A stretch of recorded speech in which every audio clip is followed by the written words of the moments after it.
और अध्यक्ष महोदय, मैं देख रहा हूं जो एक्स कांग्रेस वाले हैं वो ज्यादा बोल रहे हैं।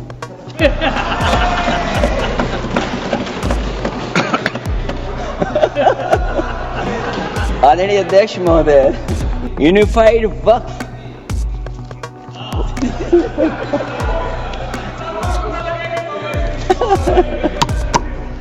भारतीय जनता पार्टी के अंदर मुकाबला चल रहा है कि खराब हिंदू कौन बड़ा है। अध्यक्ष महोदय, भारतीय जनता पार्टी क्या है?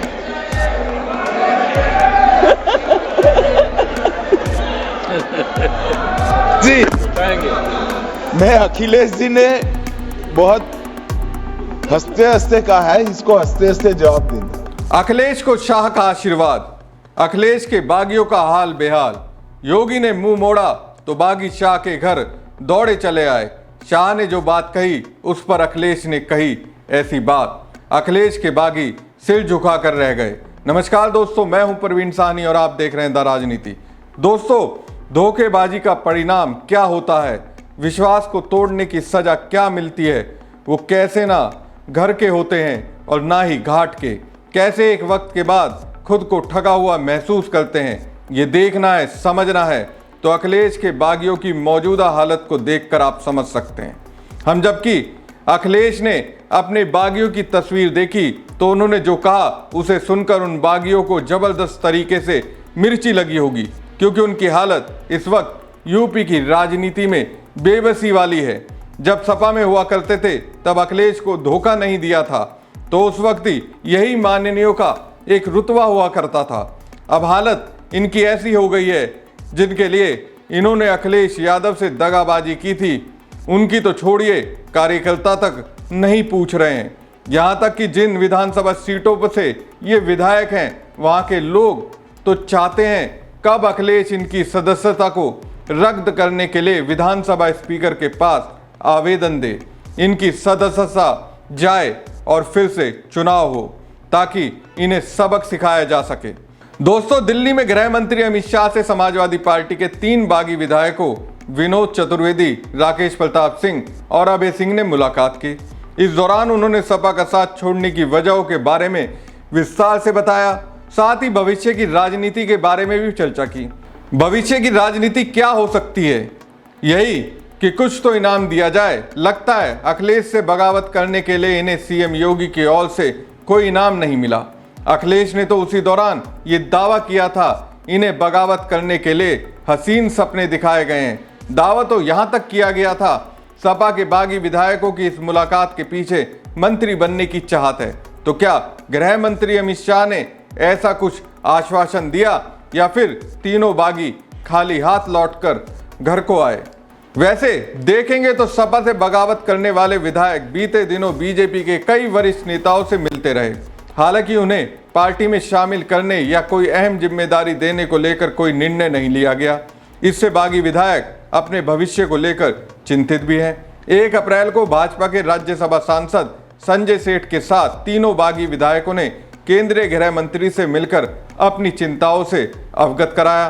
सपा ने भी अपने बागी विधायकों की सदस्यता खत्म कराने के लिए अभी तक कोई ठोस कदम नहीं उठाया है।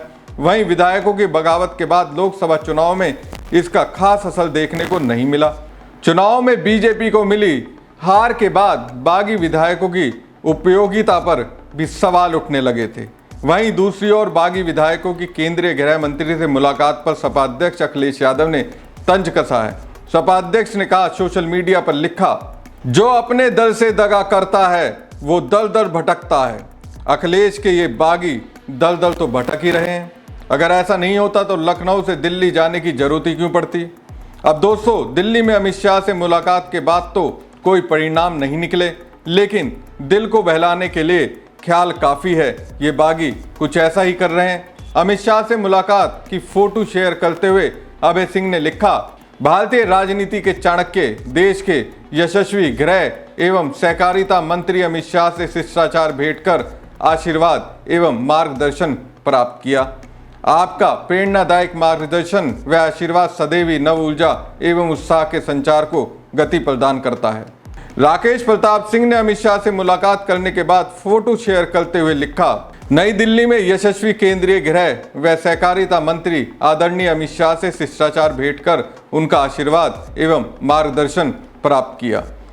वहीं विधायक विनोद चतुर्वेदी ने लिखा, आज दिल्ली में देश के यशस्वी गृह मंत्री अमित शाह से भेंट हुई, साथ में संजय सेठ, सांसद, छोटे भाई राकेश प्रताप एवं छोटे भाई अभय सिंह का भी साथ रहा।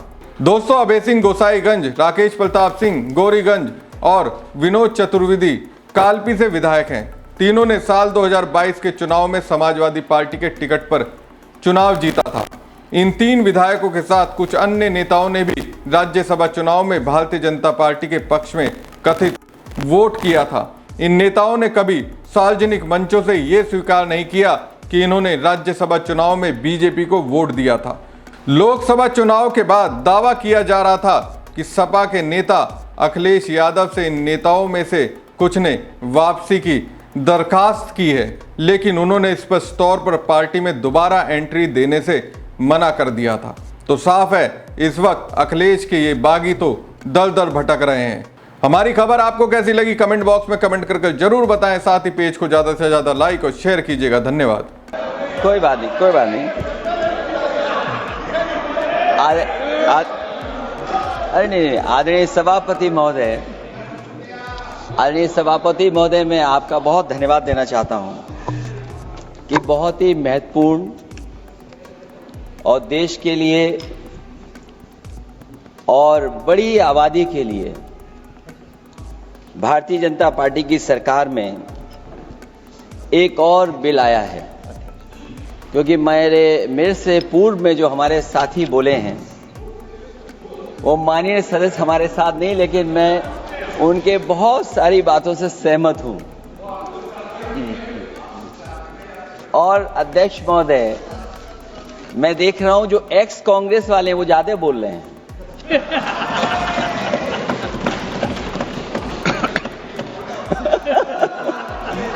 आदरणीय अध्यक्ष महोदय,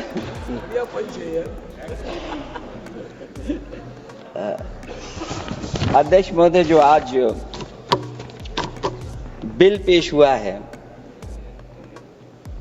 मैं हिंदी और अंग्रेजी को जो कुछ समझ सकता हूं वो यही मैं कह सकता हूं कि माननीय मंत्री जी ने ये कहा कि ये उम्मीद है। ये उम्मीद कैसे बनाए, अंग्रेजी में भी मुझे समझ में नहीं आ रहा कि उम्मीद है, ये हिंदी में भी समझ में नहीं आ रहा कि ये उम्मीद है। यूनिफाइड वक्फ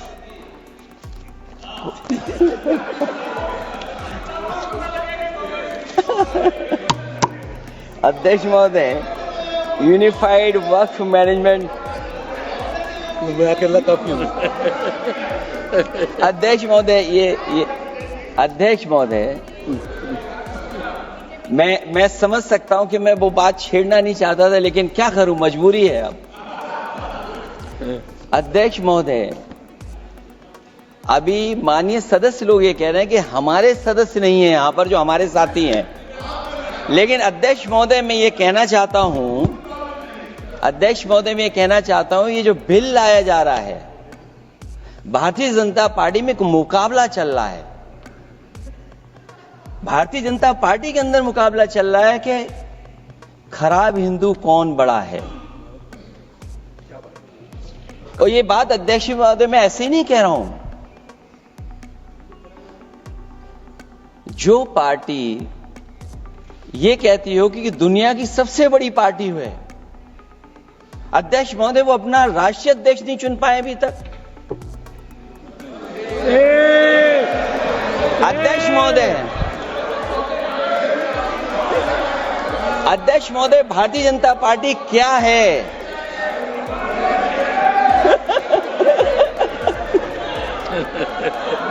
जी, मैं अखिलेश जी ने बहुत हंसते हंसते कहा है, इसको हंसते हंसते जवाब देना। इस सामने जितनी पार्टियां हैं उनका राष्ट्रीय अध्यक्ष उन 5 लोगों को ही चुनना है परिवार के। हमें माननीय अध्यक्ष जी करोड़ों सदस्यों में से 12-13 करोड़ सदस्य प्रक्रिया कर चुनना है तो देर लगती है। आपके यहां जरा भी देर नहीं लगेगी। मैं कह देता हूं अभी 25 साल तक आप अध्यक्ष हो जाओ, नहीं बदल सकते।